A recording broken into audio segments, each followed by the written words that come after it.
పరువు తీసుకుంటే తెలంగాణ ముఖ్యమంత్రి పరువు పోతుంది. ఇప్పటికే మీరు ఎంత సిగ్గుమాలిన వ్యక్తో ఇప్పటికే అందరికి అర్థమైపోయింది. ఎవడన్నా అడుగుతాడండి ముఖ్యమంత్రి దేవాదుల గోదావరి బేసిన్లు ఉన్నదా అని అడిగే పరిస్థితి ముఖ్యమంత్రి. బేసిన్ తెలియదు, బెండకాయ తెలియదు.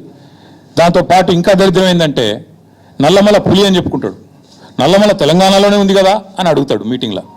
అంటే ఇంత నికృష్టమైన వ్యక్తి కాబట్టే కొద్దిగా ప్రిపేర్ అయ్యేందుకు టైం వారికి 72 గంటల సమయం ఇస్తా ఉన్నాం.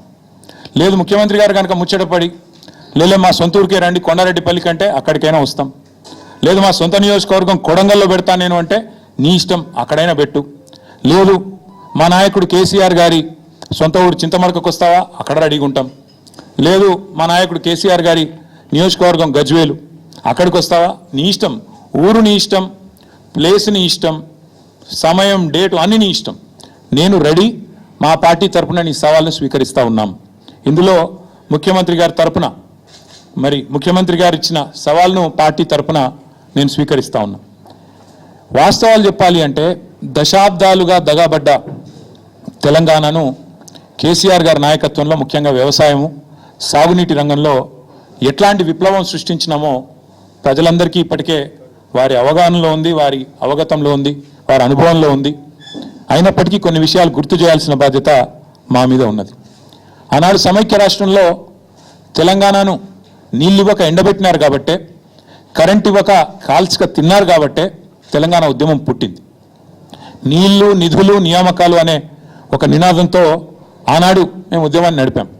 ఈరోజు ముఖ్యమంత్రి గారు కూడా అదే నినాదంతో పనిచేస్తున్నారు.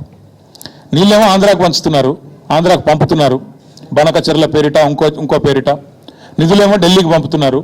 ఇక నియామకాలు మీకు తెలుసు, ఆయన అనుయాయులకు ఆయన తొత్తులకు కొంతమందికి నియామకాలు మాత్రం ఇచ్చుకొని బ్రహ్మాండంగా వాళ్ళతో తెల్లారులేస్తే మమ్మల్ని తిట్టించే కార్యక్రమం మాత్రం చేస్తూ ఉన్నాడు.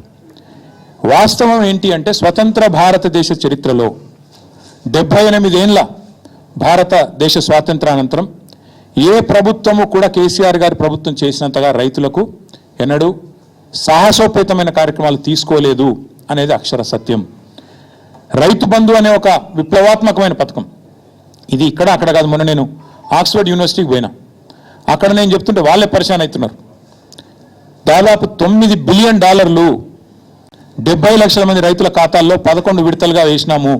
Direct benefit transfer farm input programme call Rythu Bandhu అని చెప్తుంటే ఆక్స్ఫర్డ్లోని అధ్యాపకులు, ఆక్స్ఫర్డ్లోని అక్కడి విద్యార్థులు కూడా ఇది నిజమేనా అన్నట్టు అబ్బురపడి చూస్తూ ఉన్నారు.